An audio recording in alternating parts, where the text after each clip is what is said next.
There haven't been patients in Yorktown Memorial for decades, living ones anyway. They've never intentionally tried to scare anyone. It's just that people come here looking for them, and this place is really a hot spot for it. By it, caretaker Mike Henson means Yorktown Memorial is bustling with the supernatural. We've had a lot of people that just come in, drive by, see the place, walk in, total disbelievers. They go out very much believers. Believing that there's something more to this vacant and abandoned hospital. The building's decay is accentuated with furniture, providing a setting as to what it may have been like in the 1950s, when nuns lived in the quarters above and cared for the sick and dying on the floor below. You've got a few nuns, and you got to wonder why a nun would be left behind. You know, they should get a free pass. Left behind to roam the halls as apparitions. Nuns, doctors, patients, even lab techs still here, Henson says. Guests register at the hospital nowadays to visit with the dead, like Mercy Flores. Once we got inside, you could feel that something was there. Flores says a trip to the hospital's chapel touched her, and not in a spiritual way. I felt it like a touch going down my back, like from the top of my shoulders down to the middle of my back. Yeah, I got a demon tattoo. Husband Leroy had his close encounter on the second floor.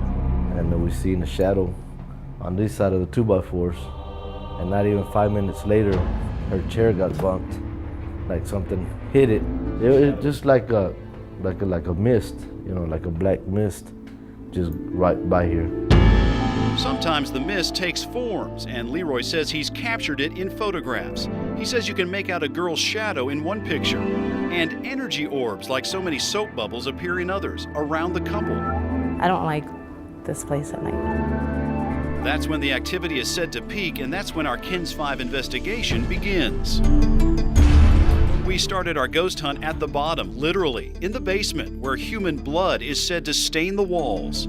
As the story goes, some 3 people died here in the basement of this hospital, but a check with local law enforcement shows they have no records of any kind of criminal activity down here. It wasn't long, though, before things started going bump in the night. Look at the end of the hall. Photographer Mike Humphreys begins taking flash photos as we tour the dark. And the pictures, taken just seconds apart, show the sudden appearance of strange orbs in a hallway. Those same orbs are picked up by our infrared camera. And remember that black mist? It was back and right on top of us. This place, there's just too much that you can't explain.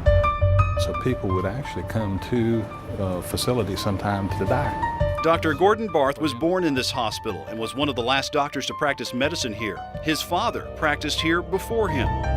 Dr. Barth says whatever is happening now is giving new life to a deteriorating building. It's interesting to watch the town kind of become somewhat famous because of Yorktown Hospital, yeah.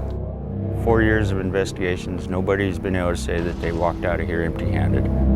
Henson calls it ghost tourism. And with weekends solidly booked, life after death has its rewards. We're open year-round. In Yorktown, Texas, Joe Conger, KINS 5 Eyewitness News.